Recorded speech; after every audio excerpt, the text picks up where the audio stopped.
তাহলে গত ক্লাসে আমরা এখানে খনিজ সম্পদ জীবাশ্মর এখানে আমরা জৈব যৌগের নামকরণ শিখছিলাম। নামকরণ না, জৈব যৌগের শ্রেণী বিভাগ নামকরণ শিখে নেই এখানে। ওই জীবাশ্ম জানলে কাদেরকে বলা হয় আমরা এগুলো জানি, তো ওইগুলো একটু রিডিং দিব। প্রাকৃতিক গ্যাস, তাহলে এখানে আমাদের এই যে খনিজ সম্পদ হিসাবে যা পাওয়া যায় আর কি, এগুলোকে বলা হয় প্রাকৃতিক গ্যাস।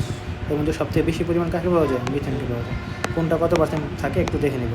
ওকে, পেট্রোলিয়ামের উপাদান এবং তাদের পৃথকীকরণ। এই যে আমরা যে যা পাই খনিজ হিসাবে যেটা পাই, এটাকে মিলে আমরা কী বলে থাকি? পেট্রোলিয়াম বলে থাকি। ওকে, পেট্রোলিয়াম বলে থাকি। পেট্রোলিয়াম সাধারণত হলো 5,000 ফুট তার থেকে বেশি গভীর শিলা স্তরের মধ্যে পাওয়া যায়। পেট্রোলিয়ামের সাথে অনেক সময় প্রাকৃতিক গ্যাসও থাকতে পারে।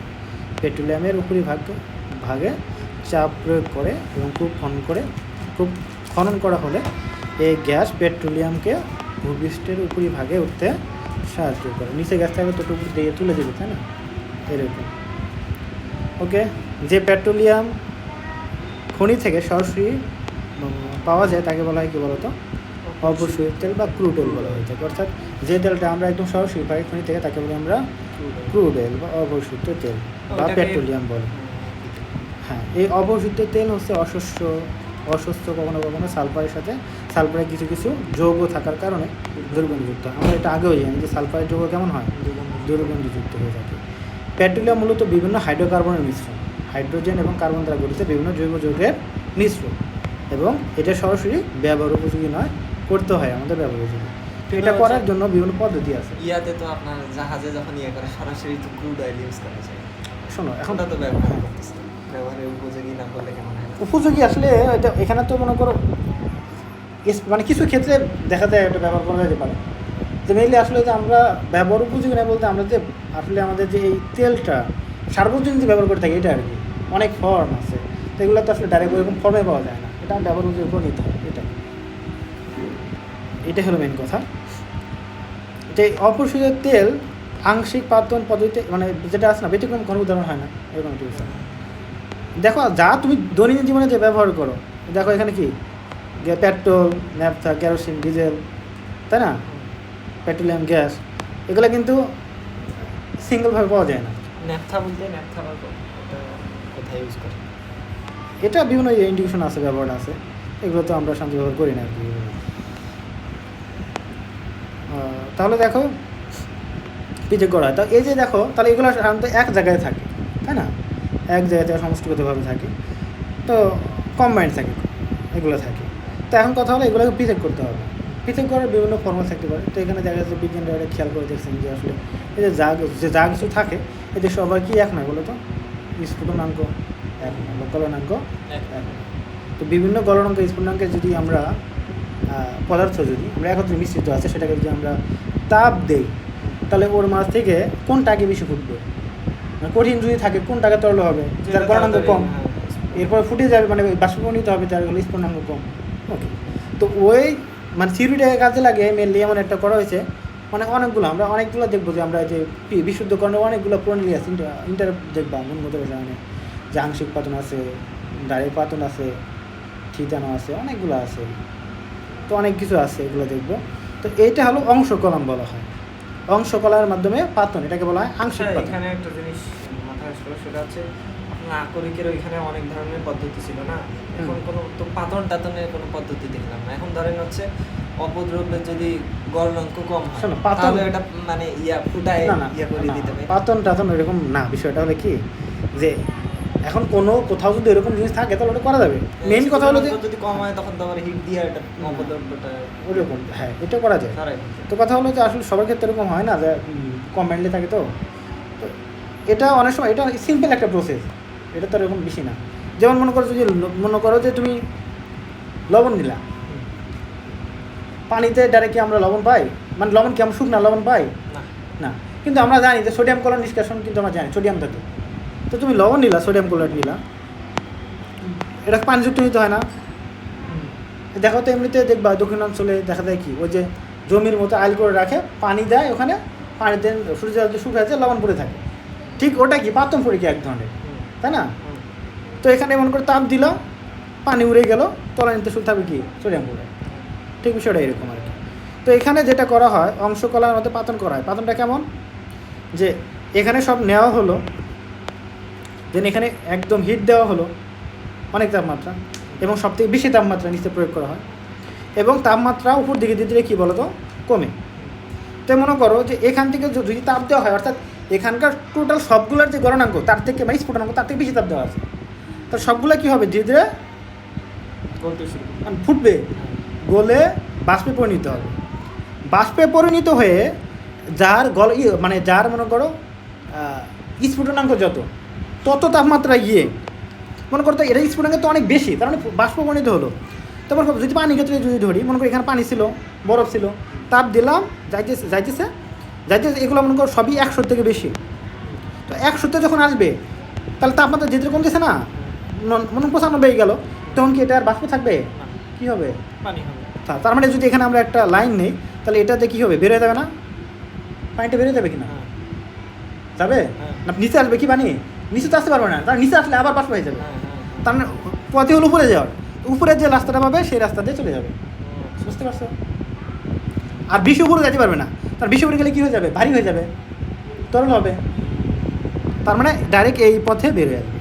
এই জন্য এইভাবে কী করা হয়, অংশ কলামে এগুলো অনেকগুলো চেম্বার থাকে, বুঝছো?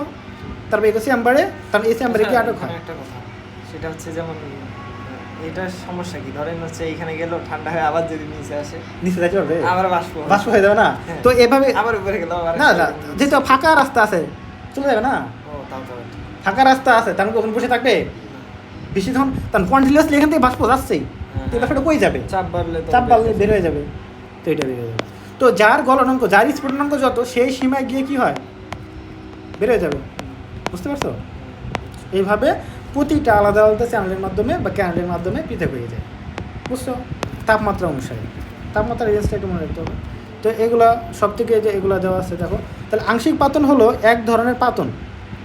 এখানে বাষ্পকে ঠান্ডা করার জন্য লম্বা কলাম থাকে।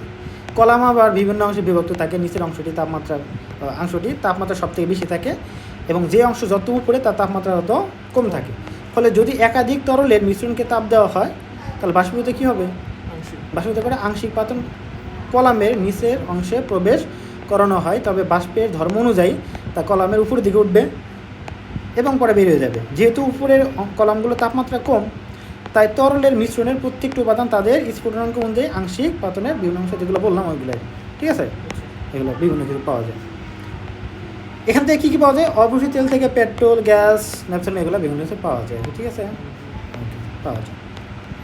এখন এগুলো মনে রাখতে হবে একটু, পেট্রোলিয়াম গ্যাস। তাহলে এটা কোন অংশে পাওয়া যায়? এটা হলো সব থেকে কী, এর স্ফুটনাঙ্ক সব থেকে কম। এটা কত? 0 থেকে 20 ডিগ্রি সেন্টিগ্রেড তাপমাত্রা পর্যন্ত, বুঝছো? এই অংশে যে হাইড্রোকার্বন থাকে তাদের কত বলতো, 1 থেকে কার্বন কত থাকে? 1 থেকে 4।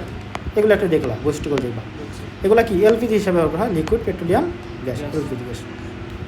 পেট্রোল বা গ্যাসোলিন তাপমাত্রার রেঞ্জটা মনে রাখতে হবে, বুঝছো? কোন তাপমাত্রা কত, কার্বন কত, এটা মনে রাখতে হবে। কত ভাগ থাকে এটা মনে রাখতে হবে। যানবাহনে 3 জিনিস হিসেবে। আচ্ছা, এখানে আরেকটা কথা আসলো, সেটা হচ্ছে আপনার এই যে বাসার এই যে আমরা যে সিলিন্ডারে যে গ্যাসগুলো ব্যবহার করি না, আর হচ্ছে পাইপ দিয়ে যেগুলো, তো হচ্ছে এই গ্যাসগুলো দেখা যায় আপনার যদি কোনো রকম মানে কোনোভাবে লিক হয়, দেখা যায় যে গন্ধটা বোঝা যায় বা অনেকক্ষণ থাকে, জানা না মিথেন দেওয়া হয়। কিন্তু হচ্ছে ওই যে গ্যাসের যেগুলো আর কি ঢাকা শহরে বা যেগুলো লিক হয়, ওগুলো তো সাথে সাথে উপরে, এগুলো আবার নিচে থাকে না। ভারী কর মানে একটা হলো কি, কারণ এটা হলো সেফটির জন্য ব্যবহার করা হয়, বুঝছো? যে নর্মালি যে আমরা প্রোপেন থাকে, বিউটেন থাকে, প্রোপেন, তো এগুলো আসলে দুর্গন্ধবিহীন। তো এটা যদি লিকেজ হয় তাহলে কিন্তু বুঝতে পারবে না। তো এই জন্য বোঝানোর জন্য মেনলি এটা একটু কী করা হয়, দূষিত করা হয়, বুঝছো? মিথেন যুক্ত করা হয়, মিথেনটা দুর্গন্ধযুক্ত, তাহলে যাতে লিকেজ হয় যাতে আমরা বুঝতে পারে। বুঝতে পারছো? এটাই কথা হলো। আর একটা ভারী হয়, আরও বিভিন্ন কিছু দেওয়া হয়, যুক্ত করা হয়। হ্যাঁ, ভেজাল হলে তো একটু ইয়ে হয়। ন্যাপথা যেটা বললো যে তাপমাত্রাটা মনে রাখতে, রেঞ্জটা মনে রাখবা, 10 ভাগ ন্যাপথা থাকে। এই যে জ্বালানি বা শিল্প কেমিক্যাল সেটা ব্যবহার করা থাকে। ওকে, কেরোসিন তো এটা গ্রামে ইউজ করা হয় যে ল্যাম্প বা দশ জ্বালানোর জন্য, বুঝছো? এবারে বিমানে ব্যবহার করা হয় আর কি। তো দামি জিনিস ইউজ করার কথা না, তো ইঞ্জিন সেই রকম। পেট্রোলিয়ামে 13 ভাগ পাওয়া যায়, এটা মেনলি জেট ইঞ্জিনে পাওয়া যায়, যে জেট ইঞ্জিন বা এগুলো পাওয়া যায়। ডিজেলস এটা তো জানি, এগুলো রেঞ্জগুলো দেখবা, তাপমাত্রা কেরোসিন অ্যালকোহল দিয়ে চলবে না, অ্যালকোহল দিয়ে চালাবা, ওটা কি ওটা তো আরো দাম। মাথা লয়ে যাবে। তাহলে এগুলো পড়বা। এখন দেখো হাইড্রোকার্বন, প্রথম দিনই বলছিলাম হাইড্রোকার্বন বলতে কি হাইড্রোজেন এবং কার্বনের সমন্বয়ে গঠিত যৌগ, তাই না? তো হাইড্রোকার্বন হলো কার্বন এবং হাইড্রোজেন সমন্বয়ে গঠিত যৌগ, যেমন methane, ethane, propane, butane, benzene, cyclohexane. Cyclo বলতে এটা চাকরির যৌগ। ওকে, দেখতে পাচ্ছ যৌগগুলোতে কার্বন আর হাইড্রোজেন ছাড়া আর কিছু নাই, এই জন্য বলা হয় হাইড্রোকার্বন। যদি অন্য কিছু থাকে তাকে বলা হবে কি হাইড্রোকার্বনের জাতক। জৈব যৌগ হাইড্রোজেন কার্বন আছে, সাথে অন্য কিছু আছে, তাকে বলা হবে হাইড্রোকার্বনের জাতক। কী যেন বলছিলাম, এখানে জাতক মধ্যে কী কী থাকতে পারে? ওই যে হ্যালোনাইসব। ওকে, হাইড্রোকার্বন মূলত দুই প্রকার, এগুলো সবই পড়াইছি, অ্যালিফেটিক, অ্যারোমেটিক। বুঝছো? অ্যালিফেটিক এগুলো সবই পড়াইছি, কিন্তু দেখা যাবে না, না। এই যে মুক্ত সেগুলো, পদ সেগুলো আছে, ওকে, সমুদ্র সেগুলো, এগুলো পড়াইছি। ওকে, বদ্ধ সেগুলো, এগুলো এগুলো পড়াইছি।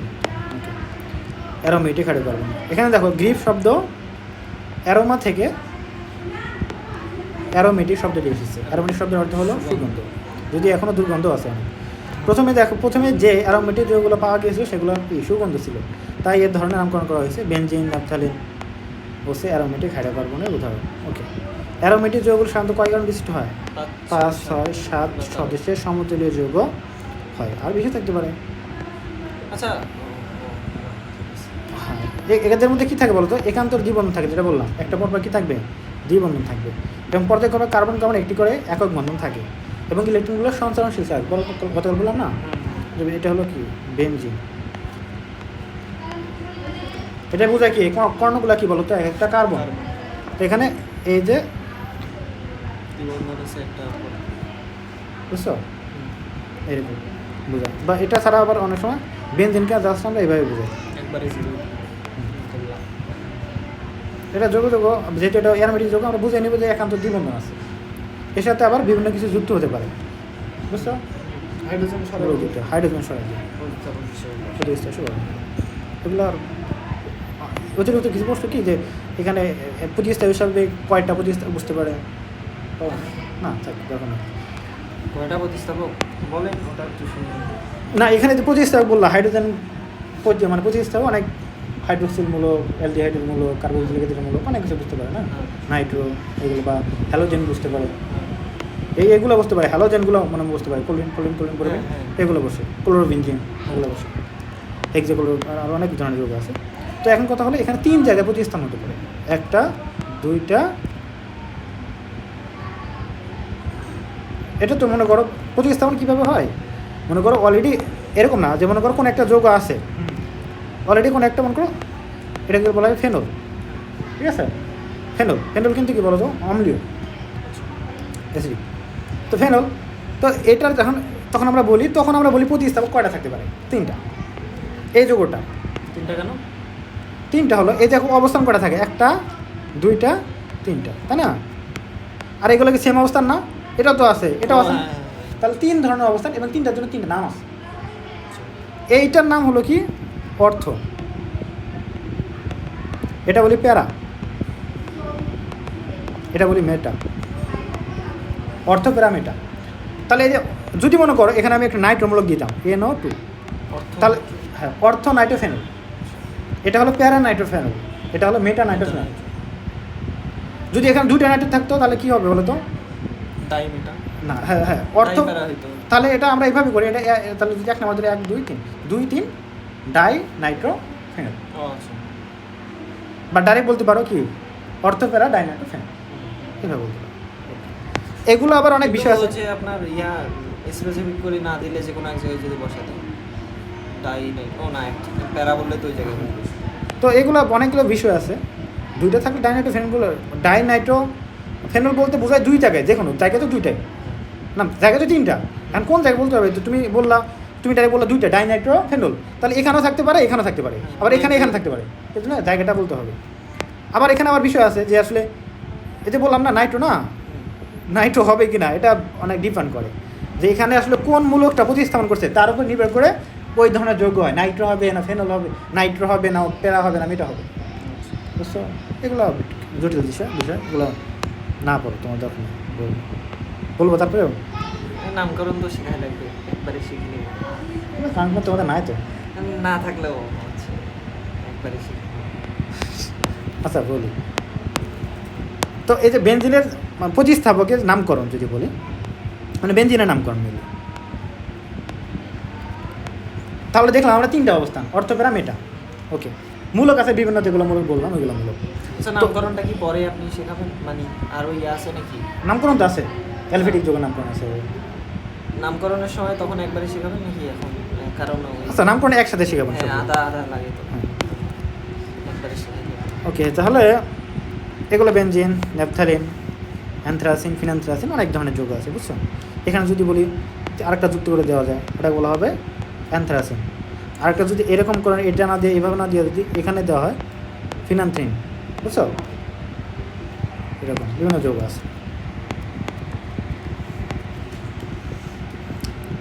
তো এর দ্য মিলি অ্যারোমেটিক যৌগের আলোচনা তেমন নাই, মানে মানে মিলে আলোচনা করা হচ্ছে কি বলতো, অ্যালোমেটিক হাইড্রোকার্বন নিয়ে আলোচনা করা আছে।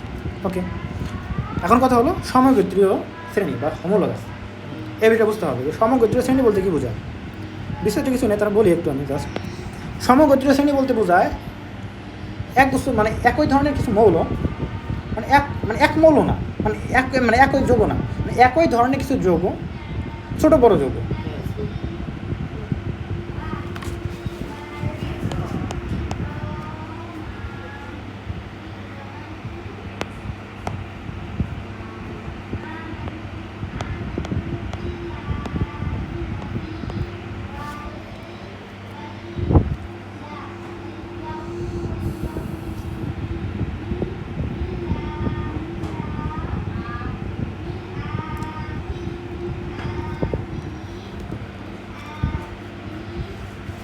দেখো, এই যে যৌগ অনেকগুলো যৌগ থাকে, অনেক মানে শ্রেণীবদ্ধ থাকে। যেমন আমরা যদি বলি অ্যালকোহল বলি, অ্যালকোহল বলতে কি ইন্ডিভিজুয়াল কোনো একটা যৌগে বোঝানো হয় না, মিথানল, ইথানল, প্রোপানল এরকম থাকে। অ্যালডেন কি মিথানল, ইথানল, প্রোপানল, অনেকগুলো যৌগ থাকে। তো এই যে একটা নির্দিষ্ট শ্রেণী, তাহলে সমগোত্রীয় শ্রেণী বলতে বোঝায় এমন এক বস্তু যৌগ বা একই ধরনের যৌগ যাদের ক্ষেত্রে একটা নির্দিষ্ট কার্যকরী মূলক থাকে। কি থাকবে? কার্যকরী মূলক। যে বিষয়টা আগে আলোচনা করা উচিত ছিল না এখানে। কার্যকরী মূলক হলো এমন একটা মূলক যেটা কোনো একটা যৌগের রাসায়নিক বিক্রিয়া নির্ধারণ করে, তার ধর্ম, মানে রাসায়নিক ধর্ম এবং তার বিক্রিয়া নির্ধারণ করে, সে কী ধরনের বিক্রিয়া করবে এবং তার পরিচয়, বুঝছো? যেমন যদি বললাম কার্যকরী মূলক হলো কি, একটু নিচে আছে যদিও, হাইড্রোক্সিল মূলক, কার্বক্সিলিক অ্যাসিড মূলক, অ্যালডিহাইড মূলক, কিটোন মূলক, নাইট্রো মূলক, অ্যামিন মূলক, বিভিন্ন মূলক আছে, সায়ানাইড, আইসোসায়ানাইড। ইয়া লিখতে গেলে আপনার হচ্ছে যোগে বন্ড দিয়ে তারপরে বলা লাগবে না কি? এগুলো হলো মূলক। মূলকের বন্ড দিয়ে বন্ড নাই, ওটা তো গাঠনিক আলাদা। যদি বলি এটা তো গাঠনিক কেমন, সি ডাবল বন্ড ও এস, এটা তো গাঠনিক যুগ দেখালাম, বাট এটা তো কার্যকরী মূলক। আর তুমি যদি বলো গাঠনিক দেখায়, সেক্ষেত্রে এটা হবে। পরীক্ষাটা আসে নিচের কোনটি কার্বক্সিলিক অ্যাসিডের কার্যকরী মূলক, তখন এইভাবে গাঠনিকভাবে দেওয়া থাকে। তখন এটা কনফিউশন হয় কীভাবে, কারণ এই যে মনে করো এই যে অ্যালডিহাইড যেটা দেখলাম, এগুলো উল্টো হয়, যে মনে হয় একই মনে হয় দেখতে। না, আমি সেটার কথা বললাম না। আপনার যেমন এইখানে হচ্ছে এই কার্বনের একটা ওইখানে ইয়া বাকি আছে না, ওটা তো একটা বন্ড দিয়ে দেখাই। হ্যাঁ, ওটা তো দেখাইতে হবে, মানে এমনিতে তার দেখালাম একটা করে হাত ফাঁকাই আছে। হ্যাঁ, ওইটা হ্যাঁ, ফাঁকা না যুক্ত হবে কি দিয়ে?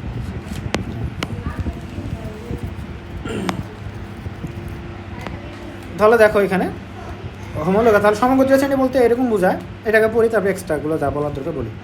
যে সকল যৌগের কার্যকারী মূলক একই ধরনের কি থাকবে, কার্যকারী মূলক থাকবে, হয় তাদের ভৌত এবং রাসায়নিক ধর্মের গভীর মিল পাওয়া, না ভৌত না, তাদের কি হবে, রাসায়নিক ধর্মের কি থাকে, মিল থাকে, এবং ভৌত ধর্মের পর্যায়ক্রমিক চেঞ্জ হয়।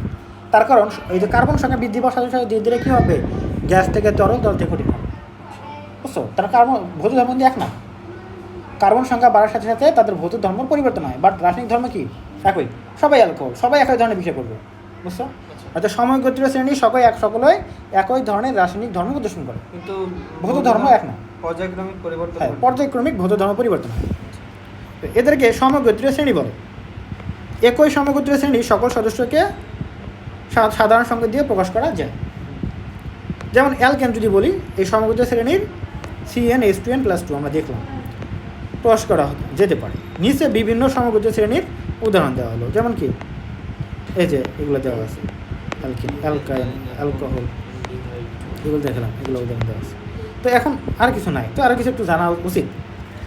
দেখো এই প্রতিটা সমগোত্রকে যেটা বললাম, এরা কিন্তু একই ধরনের মৌল দ্বারা তৈরি হয়, একই ধরনের মৌল।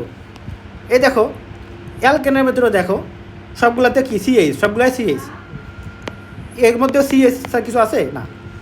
অ্যালকোহলের মধ্যে কি আছে, একটা ও আছে, একটা ও আছে, একটা ও আছে, মানে সিএইচও। ওকে, সিএইচও। অ্যালডিহাইডের মধ্যে একটা ও, এটার মধ্যে কি দুইটাও থাকবে। নাইট্রোর মধ্যে এন থাকবে, দুইটাও থাকবে। তাহলে একই ধরনের মৌল দ্বারা কি থাকবে, গঠিত থাকবে। তাহলে সমগোত্রীয় শ্রেণীর মৌলগুলো একই ধরনের, যৌগগুলো একই ধরনের মৌল দ্বারা গঠিত থাকবে। ঠিক আছে, এটা একটা জিনিস। এবং পাশাপাশি সমগোত্রকের মাঝে, পাশাপাশি সমগোত্রক বলতে কি বোঝায়, বুঝায় মনে করো এখানে দেখো CH2 3 CH3, কি বলো তো এটার নাম কি, ইথেন, প্রোপেন। এটা কি পাশাপাশি সমগোত্রক না, অ্যালকেন দুইটাই। এদের মধ্যে মিথাইল মূলকের পার্থক্য থাকে, কি থাকবে, হ্যাঁ দেখো তো মিথিলিন মূলক, মিথাইল না, মিথিলিন মূলক। এটার নাম কি বলো তো, মিথিলিন। হ্যাঁ মিথিলিন, এটার নাম হলো methylene, CH2 double bond. Methylene মূলকের পার্থক্য থাকে। দেখো তো এটা বাদ দিলে কি হয় বলো তো, CH3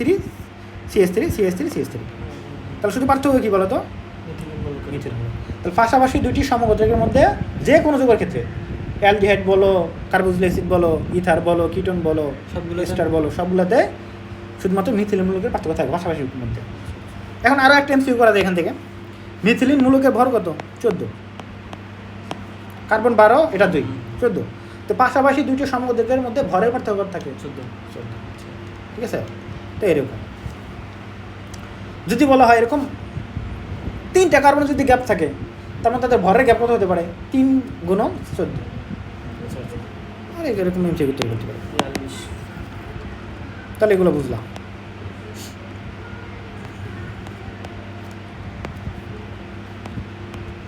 এবং আরও জিনিস আছে এখানে, যে তাদের কিন্তু তারা একই ধরনের রাসায়নিক বিক্রিয়া প্রদর্শন করে, ভৌত ধর্মের পর্যায়ক্রমিক চেঞ্জ হয়, তাই না?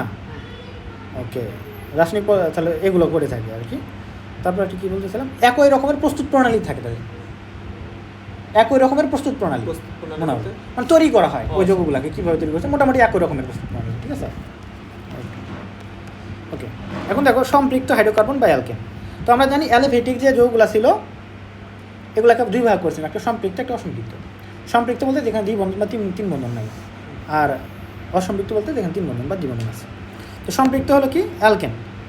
তাহলে যে সকল হাইড্রোকার্বনে কার্বন শিকলে কার্বন কার্বন একক বন্ধন বিদ্যমান থাকে তাদেরকে বলা হয় অ্যালকেন। অ্যালকেনে সাধারণত কি থাকবে, CnH2n2, এখানে এন তো জেনারেল নাম্বার হতে পারে। এর শ্রেণীর প্রথম সদস্যের নাম কি, প্রথম সদস্য বলে সাধারণ সংখ্যাতে এন কত হবে, 1 হবে। ওকে, এগুলো তো জানো। তাহলে অ্যালকেনের কার্বন কার্বন এবং কার্বন হাইড্রোজেন বন্ধন ভাঙা অনেক কঠিন, কারণ এখানে কি জাস্ট একটা করে বন্ধন থাকে, এর জন্য এটা ভাঙা খুবই কঠিন হয়। আমরা জানি যে বন্ধন কয় ধরনের হয় বলো তো, 2 ধরনের, একটা পাই বন্ধন, সিগমা বন্ধন। পাই বন্ধন তুলনামূলকভাবে কী হয়, দুর্বল হয়, সিগমা বন্ধন শক্তিশালী হয়। তো পাই বন্ধন সহজে ভাঙা যায়, শক্তির কম প্রয়োজন হয়, সিগমা বন্ধন ভাঙতে শক্তি দিতে হয়। যেহেতু সবই এখানে সিগমা বন্ধন, সেহেতু এটা ভাঙা কঠিন হয়ে যায়। তাই অ্যালকেন রাসায়নিকভাবে অনেকটা কি থাকে, নিষ্ক্রিয় থাকে। এই জন্য এদেরকে বলা হয় প্যারাফিন। প্যারাফিন মানে কি, আসক্তি।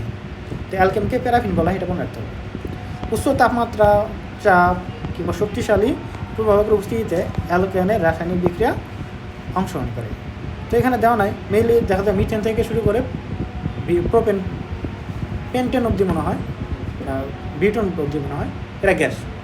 তারপরে পেন্টেন থেকে মানে 5 থেকে 9 অবধি মনে হয়, আমি তোমাকে তরল হয় এবার মতো ইন্টারে পড়া, এটা যদি ভুলে গেলাম এটা তো লাগবে না এগুলো। ঠিক আছে, তারপর যদি তো একটু পরে দেখে দিচ্ছি, লাগবে না তো এমসিকে অনেক সময় না, না এগুলো দিবে না। তো এখন যদি ইন্টারে সব দিয়ে দেয় তোমাকে, তাহলে হবে, বরে বাড়ি দিবে না, তাও মানে জানলে একটু জানলে ভালো। ঠিক আছে, পরের দিন বলে দিব আমি। তাহলে অ্যালকেনের নামকরণ, নামকরণের জন্য একটু বললাম। তারপরে কি বলতো, ইউপ্যাক পদ্ধতিতে অ্যালকেনের নামকরণের কিছু নিয়ম আছে। নামকরণে আগে অনেক নিয়ম ছিল, উদ্ভূত বা জাতক পদ্ধতি, মানে আসলে কোথা থেকে তো আসছে জগৎটা, তার উপর ভিত্তি করে আসলে নামকরণ করা হতো, বুঝছো? এবার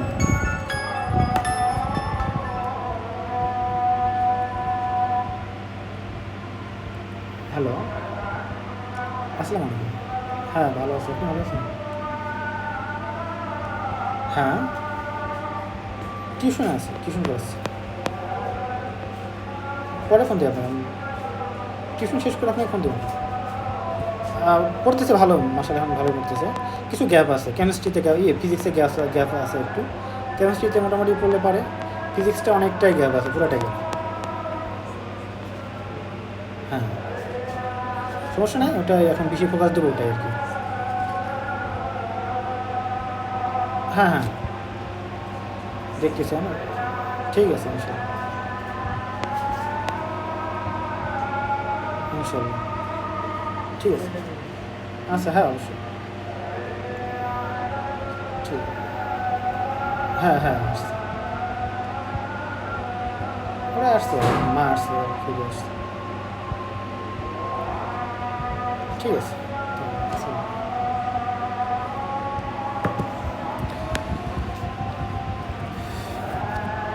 ম্যাক্সিমাম মেয়ে মানুষগুলো ফিজিক্স কম পারে, বুঝছো?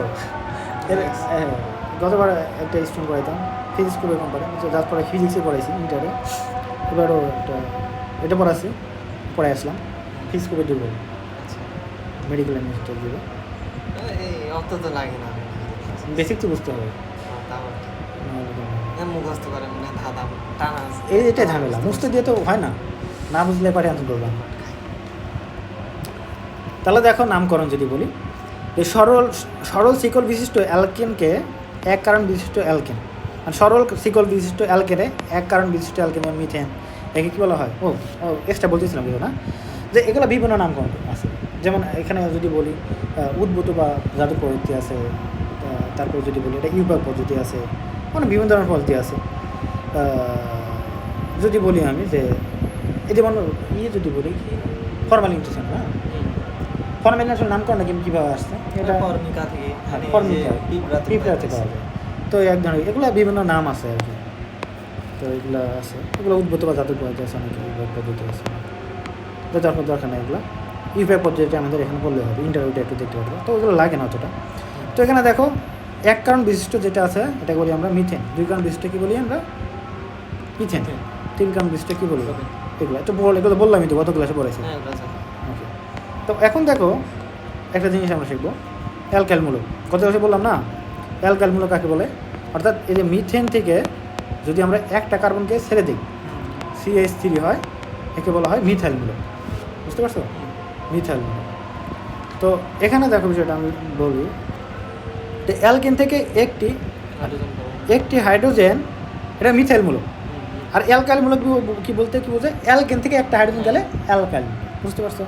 তো এটা মিথেন থেকে গেছে, তাহলে ওই যে এটাও অ্যালকাইল, যেহেতু অ্যালকেনটা কি মিথেন, এর জন্য মিথাইল। তাহলে যদি ইথেন হয় ইথাইল, প্রোপাইল, এইভাবে হয়ে থাকে। তাহলে অ্যালকেন থেকে একটি হাইড্রোজেন পরমাণু অপসারণ করলে যে একযোজী মূলকের সৃষ্টি হয় তাকে বলা হয় অ্যালকেন। যেহেতু অ্যালকেনের সাধারণ সংখ্যা কি? CnH2n +2, তার মানে এখানে তো হাইড্রোজেন আর কার্বন কমপ্লিট আছে, আর অ্যালকাইলমূলকে একটা হাইড্রোজেন কম থাকে, তার মানে হাইড্রোজেনকে 2 এখানে 1 লাগাই দাও, তাহলে কী হবে? অ্যালকাইলমূলক হয়ে যাবে। অ্যালকাইল সংখ্যা হবে কি? 1 হবে, 2 এর জায়গায় 1 হবে, একটা নেই। এত পরিবর্তে আর এস, তো এটাকে আবার কী লেখা যায় বলো তো? তো অ্যালকাইলমূলকের সাথে একটা এস দিলে কী হবে? অ্যালকেন না?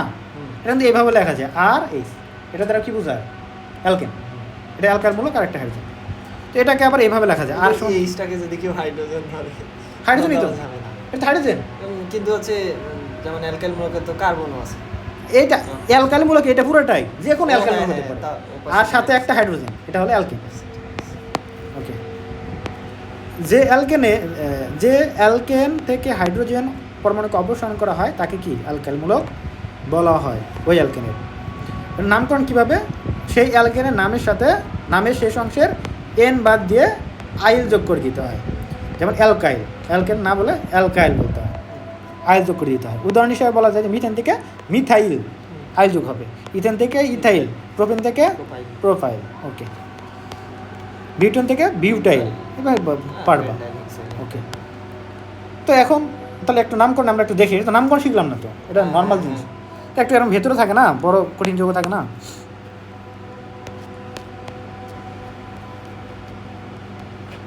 আচ্ছা, তাহলে দেখলাম আমরা যদি সরলগুলোতে এটা সিম্পল জিনিস, CH3 CH2 CH3 CH2 CH3, এটা সার্কান বিশিষ্ট অ্যালকেন, নাম কি তাহলে? বিউটেন। আচ্ছা, এখানে যদি আমরা 2 দিয়ে যদি একটা হাইড্রোজেনকে প্রতিস্থাপন করে ক্লোরিন দিই, নাম কি হতে পারে?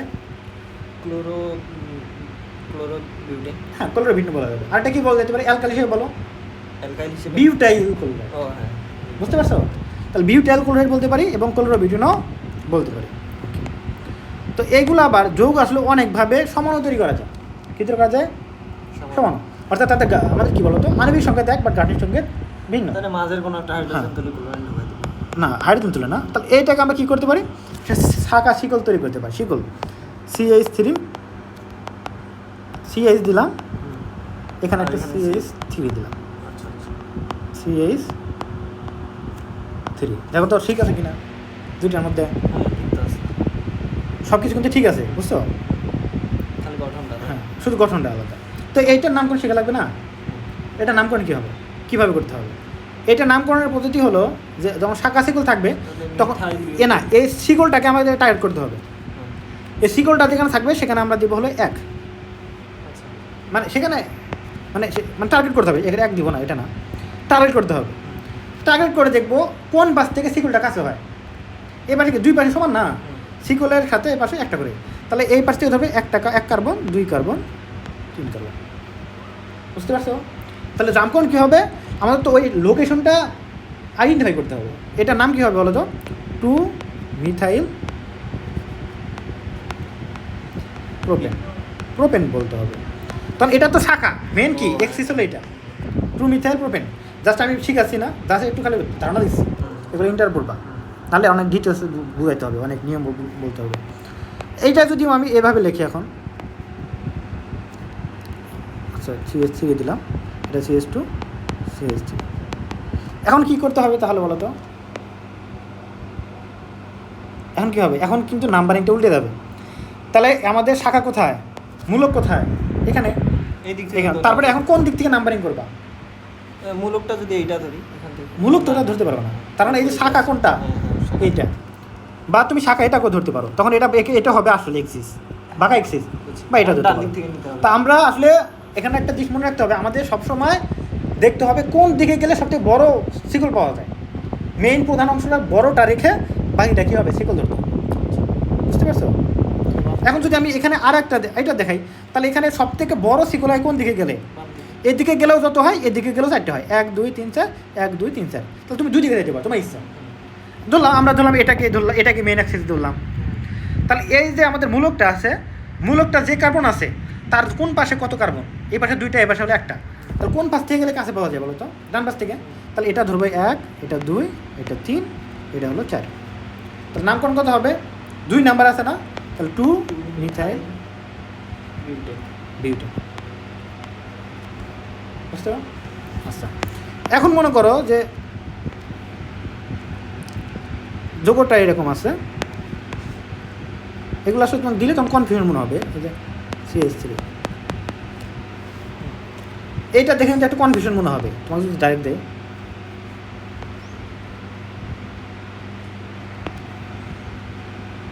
কনফিউশন লাগছে? নামকরণ করতে পারবা? হ্যাঁ, এইটা তো শাখা হবে, কারণ এখানে তো ডাবল বন্ড আছে, এখান থেকে শুরু। ডাবল বন্ড না, এটা তো এক সিঙ্গেল বন্ড, এখানে সবই অ্যালকেন তো। একটাই দিছে। হ্যাঁ, তাহলে এখন কি হবে?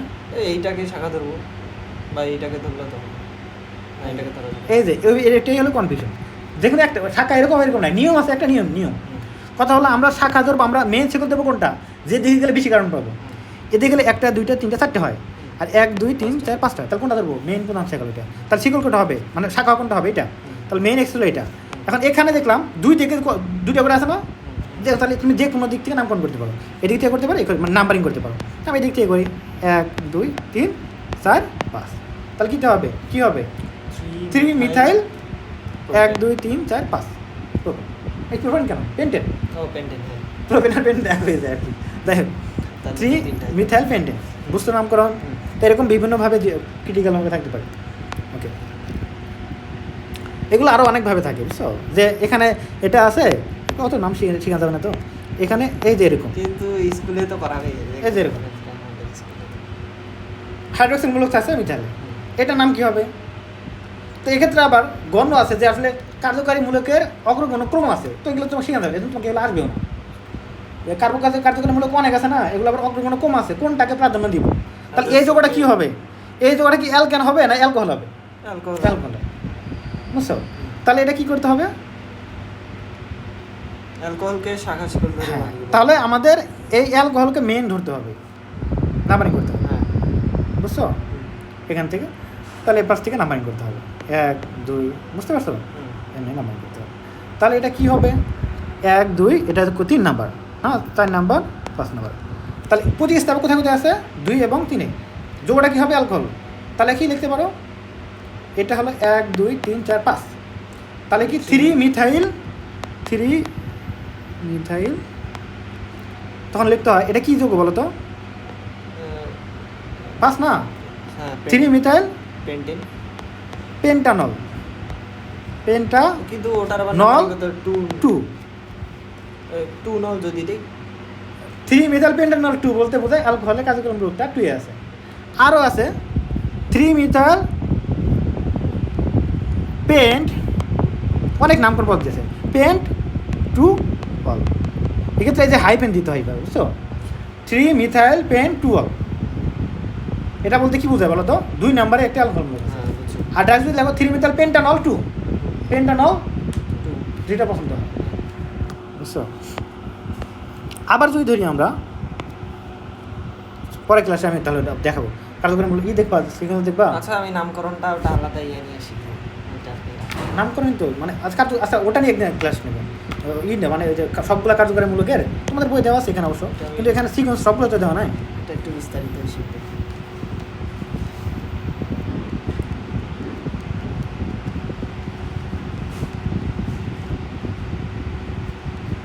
অন্য অধ্যায় ছিল নাকি? এটা পরে অর্ধে না,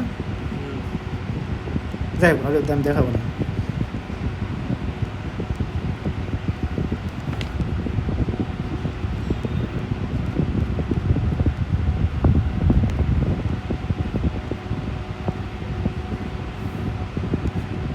কোথায় বলতেছিলাম? এইখানে নামকরণ না, তাহলে বুঝতে পারছো তো নামকরণ, এইদিকে ইয়ে করলাম, এখানে করলাম। এখন আবার দেখো এই যে আমি তোমাকে ইটা দেবো না, ওই যে আসলে যে অনেকগুলো আছে না আমাদের সমগোত্র শ্রেণী আছে না, অ্যালডিহাইড, কার্বক্সিলিক অ্যাসিড, মানে কার্বক্সিলিক অ্যাসিড, তারপর সালফোনিক অ্যাসিড, তারপর হলো কি জৈব অ্যাসিডে অনেকগুলো জাতক আছে, আবার হ্যালাইড আছে, জৈব অ্যাসিডে হ্যালাইড আছে, আবার হলো অ্যামাইড আছে, স্টার আছে, অনেকগুলো আছে। এগুলো আবার একটা সিকোয়েন্স আছে যে কোনটা বেশি পাওয়ার, মানে কোনটা যে নামকরণের ক্ষেত্রে কোনটাকে আগে ধরতে হবে, এগুলো বা কোনটা বেশি সক্রিয়, এগুলো বেশি আছে। সব থেকে বেশি সক্রিয় হলো হ্যাঁ, সবচেয়ে বড় করে হলো যে কার্বক্সিলিক অ্যাসিড। তারপরে যদি মনে করো যে নর্মাল যেগুলো আছে পরিচিত মনে করো কার্বক্সিলিক অ্যাসিড, অ্যালডিহাইড, কিটোন, তারপর হলো অ্যালকোহল। তাহলে কি প্রথমে হলো কি কার্বক্সিলিক অ্যাসিড, অ্যালডিহাইড, কিটোন, বুঝছো? তারপর হলো 2 বন্ধন, তারপর হলো 3 বন্ধন, তারপর 1 বন্ধন। মানে কি বলো তো? এটা হলো অ্যালকিন, অ্যালকাইন। এই জন্য দেখো আমরা কিন্তু তুলনা করলাম দুইটা দিয়ে, এই দুইটার মধ্যে আসিল কি ওখানে হাইড্রোক্সিল মূলক ছিল, এই জন্য নাম কি হলো? অ্যালকোহল। বুঝছো? কোনো একটা যৌগ যদি থাকে দ্বিবন্ধন আর 3 বন্ধন দুইটা থাকলে কোনটা হবে? দ্বিবন্ধনটা। নাম অগ্রাধিকার কীভাবে, এগুলো অগ্রাধিকার নাম অবশ্যই কিন্তু পাবে, ঠিক আছে। এখন মনে করো যে এখানে আসছে কি বলো তো, একটা অ্যালডিহাইড মূলক মিলে কই থাকে বলো তো? প্রান্তে যুক্ত হয়, CH। একটা জটিল হয়ে গেল, আজকে তো জটিল করা উচিত না। তো মেনলি যদি আমি একটা যোগ লিখি এখানে, আচ্ছা একবারে জটিল করেই করেন তাহলে একবারে না একবারে বলতে এটাতে আমি আস্তে আসতে হবে। এটার নাম কি বলো তো? এটাকে কি কার্বন সংখ্যা তো এটাও ধরে করতে হবে না? হ্যাঁ, তাহলে 3 কার্বন বিশিষ্ট কি হবে? প্রোপানেল, নেল হবে। অ্যালডিহাইড হলো কি হয়? ও নেল। প্রোপানেল। আচ্ছা প্রোপানেল যে আসলে এগুলো একটু সবই শিখাইতে হয়, তো ইন্টার এগুলো আসলে শিখবা, এই জন্য বলতেছি না। হ্যাঁ, তারপরে এইটা আমি শিখি। তাহলে জৈব যৌগ শিখাইতে তাহলে কয় মাস লাগবে জানো? এটা শিখাইতে লাগবে 3 মাস। নামকরণ কত দিন লাগবে? নামকরণ শিখাইতে ম্যাক্সিমাম নামকরণ শিখাইতে 12 দিন লাগে। 12 দিন লাগে। তুমি নামকরণ কত আছে জানো? আর তোমাদের বেসিক কিছু শিখা মানে এগুলো শিখান যাবে, জাস্ট অ্যালকোহল, অ্যালডিহাইড, মানে এই যে কয়টা লিখলাম, এর মধ্যে আর কত ডিটেলস আছে পড়ায়। জৈব যৌগ হলো সব থেকে বড় চ্যাপ্টার এই কেমিস্ট্রিতে, ইয়ের মধ্যে, ইন্টারে। আচ্ছা, এটা আমি 4-5 দিন সময় নিয়ে তাহলে শিখবো। আচ্ছা ঠিক আছে, শিখাবো। তো এখানে দেখো এটা হলো কি বলো তো, তাহলে কি হলো? প্রোপানেল। প্রোপানেল। ওকে, তো এখানে যদি আমরা একটা যদি মূলক দিই CH3, তাহলে এখানে একটা হাইড্রোজেন কমে যাবে। এটা নাম কি হবে? তাহলে এটা 1 নাম্বার হবে। এই যে এইগুলো কার্যকরী মূলক যেটা থাকে একসাথে লাগানো, ওটাকে 1 ধরতে হয়। আচ্ছা কার্বক্সিলিক অ্যাসিডের ক্ষেত্রে ওটাকে 1 ধরতে হবে। 1 2, এদিকে যাবো না, এদিক তুমি যেদিকে একদিকে গেলে। তার দুটাই তো সেম থাকা ছিল। তাহলে কি হবে এখানে? 2 মিথাইল প্রোপানেল। আচ্ছা 2 মিথাইল প্রোপানেল। ওকে ওকে, তাহলে এটা বুঝলা। এখানে যদি OH মূলক থাকে সেক্ষেত্রে কী হতে বলো তো?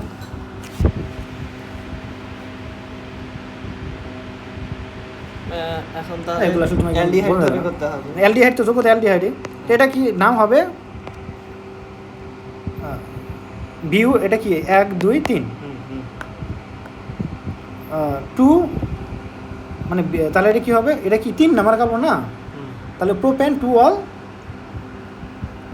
মানে প্রোপানেল এটা হবে। তাহলে এটা তুমি ডাইরেক্ট ও হাইড্রোজেন মূলক আছে না? কিন্তু অ্যালডিহাইডের ইয়া বেশি আগে আসবে না ওটা? কোনটা? অ্যালডিহাইডে সক্রিয়তা যেহেতু বেশি। হ্যাঁ, এটাই তো নামকরণ হবে এটাই। তাহলে এটা কি হবে? এখানে আমরা অ্যালকোহলের ক্ষেত্রে শুধুমাত্র কি বলি? ওয়ালটা উচ্চারণ করি, ঠিক আছে? আচ্ছা, এটা ডিটেলস আমি দেখাবো না, ঠিক আছে? নামটা আসলে কী হবে অ্যাকচুয়ালি এটার হবে, জাস্ট এটাই বুঝাচ্ছি। দেখেন 2টা কার্যকরী মূলক আছে, বাট এই যোগটা কী হবে বলো তো? অ্যালকোহল না অ্যালডিহাইড? অ্যালডিহাইড। যদি এরকম থাকতো এখানে যে এখানে COOH, আর এই পাশে যে অ্যালডিহাইড কোনো ক্ষেত্রে দিয়ে দিই, তার নামকরণ কী হবে বলো তো? এই পাশ থেকে হবে 1 নাম্বার 2 নাম্বার 3 নাম্বার। আবার এখানেও আছে এরকম যোগ আছে, 2 পাশে 2টা কি থাকতে পারে? তাহলে ডাই হবে, ডাই কার্বক্সিলিক। ওকে, এগুলো নামকরণ তাহলে আমি দেখাবো পরে।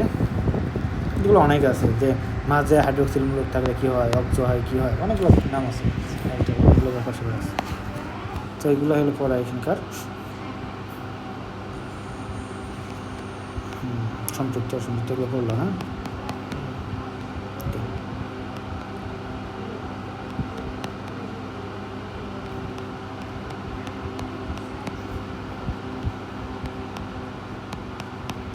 এগুলো পড়ো। প্রস্তুতি আছে, প্রস্তুতি এখানে তোমাদের কিছু আছে, কয়েকটা দেওয়া আছে, আমি এক্সট্রা করে কয়েকটা দিব না আর কি, 2টা দিকটা আছে, ঠিক আছে? ডিটেলস পড়াবো না। ওকে।